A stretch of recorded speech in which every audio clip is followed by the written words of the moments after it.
The live TV, सच सबसे आगे। नमस्कार, द लाइव टीवी आप देख रहे हैं, आपके साथ मैं हूं आदित्य कुमार। ईरान के हमले के बाद इजराइल की मुसीबत बढ़ी हुई थी, लेकिन जिस तरीके से लेबनान के अटैक के बाद अब मुसीबतें बढ़ रही हैं, वो और समस्या खड़ी कर रही हैं। अभी ताज़ा अपडेट हमारे सामने आया है। मिस्रा ब्रेस ने एक एक्सपर्ट पोस्ट किया है जिसमें लिखा हुआ है कि हिजबुल्लाह ने आईजीएफ गेलानी ब्रिगेड और यूकेज यूनिट 621 के संयुक्त मुख्यालय के ऊपर हमला किया है, हवाई हमला किया है। दोनों इजराइल शहर अक्का के उत्तर में शारगा बैरक में तैनात हैं। हिट सटीक बैठे, मतलब जो अटैक किए गए थे वो बिल्कुल सटीक बैठे, ये भी बताने की कोशिश की गई। देखिए तस्वीरों में भी दिखाने की कोशिश की जा रही है। तो हिजबुल्लाह लगातार जो है वो मुसीबत खड़ी कर रहा है इजराइल के लिए, और इजराइल की मुसीबत तो हमास ने भी शुरुआत में खड़ी की थी। 7 अक्टूबर को जो हमला हुआ था उसने इजराइल के सारे दावों की हवा निकाल दी थी।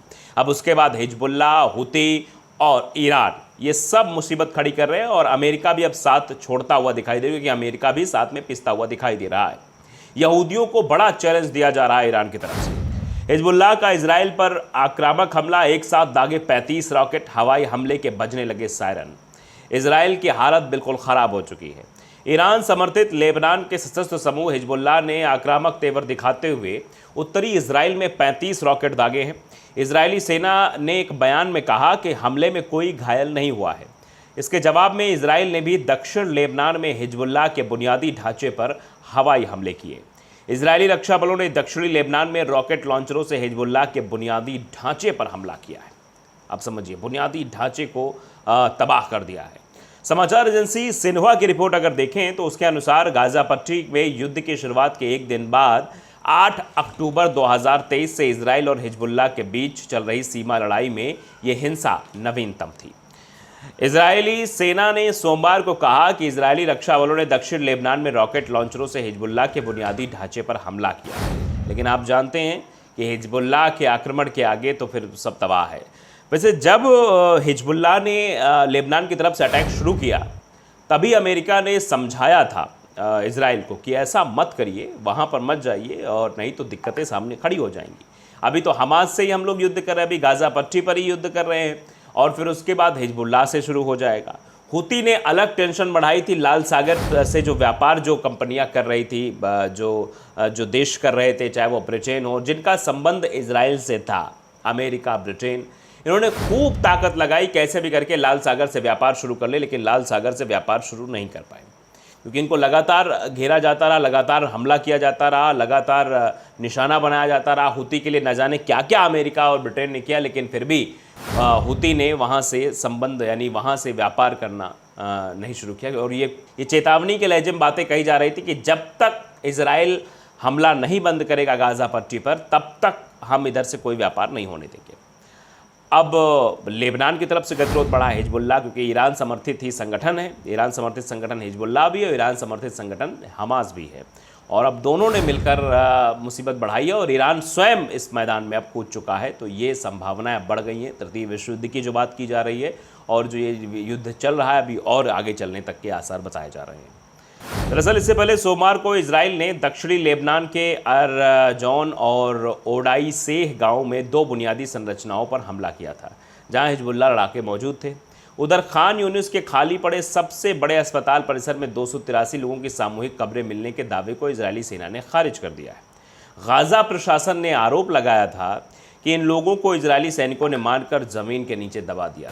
समझिए, 283 लोग, आप समझिए। इससे ही आप इजराइल के सैनिकों और इजराइल की मानसिकता का अंदाज़ा लगा सकते हैं कि लोगों को मारकर ज़मीन के नीचे दफना दिया जा रहा है ताकि उनकी मौतों का आंकड़ा जुड़ ना पाए।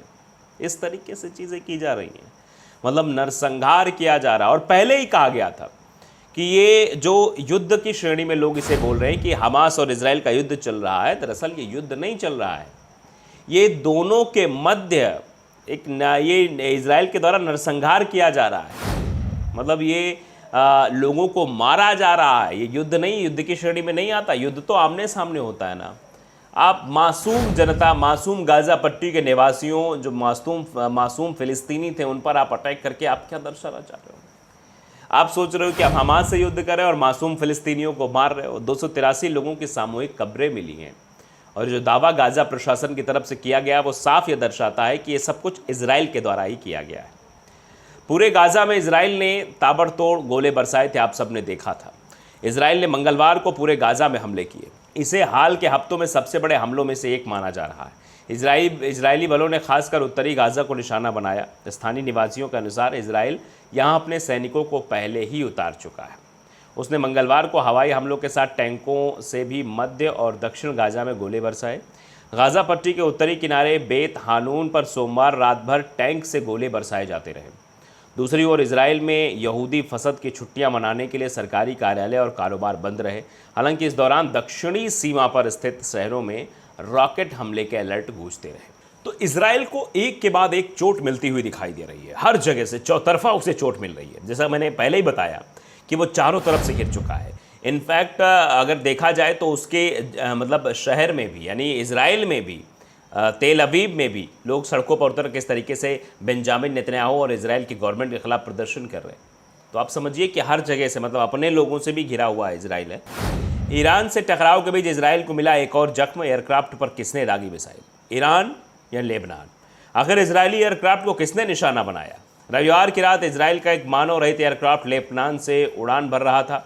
उस पर सरफेस टू एयर मिसाइल से हमला किया गया, जिसके बाद इजरायली एयरक्राफ्ट लेबनान में जा गिरा।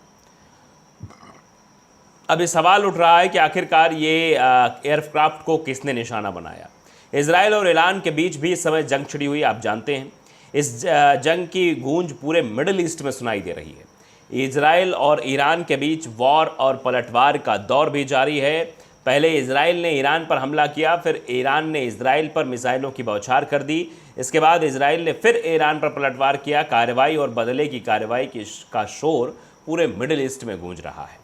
इस शोर के बीच इजरायली एयरक्राफ्ट को भी टारगेट किया गया। दरअसल रविवार की रात को इजराइल का एक मानव रहित एयरक्राफ्ट लेबनान के ऊपर से उड़ान भर रहा था। इस बीच उस पर सरफेस टू एयर मिसाइल से हमला किया गया, जिसके बाद इजरायली एयरक्राफ्ट लेबनान के एरिया में जा गिरा।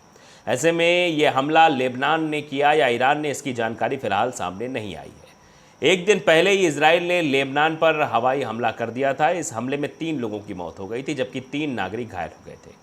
मरने वालों में सभी हिजबुल्लाह के लड़ाके थे। इजराइल ने यह हमला दक्षिणी लेबनान के सीमावर्ती कस्बों और गाँवों में किया था। इजराइल और लेबनान की दुश्मनी पुरानी है, लेकिन हमास पर हमले के बाद ये और ताज़ा हो गई है। इजराइल हमास की जंग के बाद से इजराइल ने लेबनान पर कई हवाई हमले किए। हिजबुल्लाह और इजराइल के बीच की इस तल्खी में लेबनान के करीब 400 से ज़्यादा लोग मारे गए। इनमें 270 से ज़्यादा हिजबुल्लाह के लोग शामिल हैं।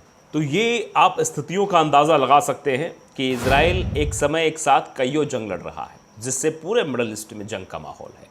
यानी मिडल ईस्ट में आप समझ रहे हैं कि इजराइल एक नहीं कई जंग लड़ रहा है और वो पूरी तरीके से बौखलाया हुआ है। उसको लगा था कि हमास को ख़त्म करने का बीड़ा उठाकर हमास को हम समाप्त कर देंगे तो मेरी ताकत 2 गुनी 4 गुनी और बढ़ जाएगी। लेकिन लेबनान के आने के बाद और ईरान के आने के बाद, हुती के आने के बाद और अमेरिका के पीछे हटने के बाद अब इजराइल पूरी तरीके से फंस चुका है। उसके सामने कोई विकल्प बचता हुआ दिखाई नहीं दे रहा है।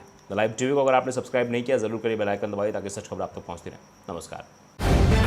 द लाइव टीवी, सच सबसे आगे।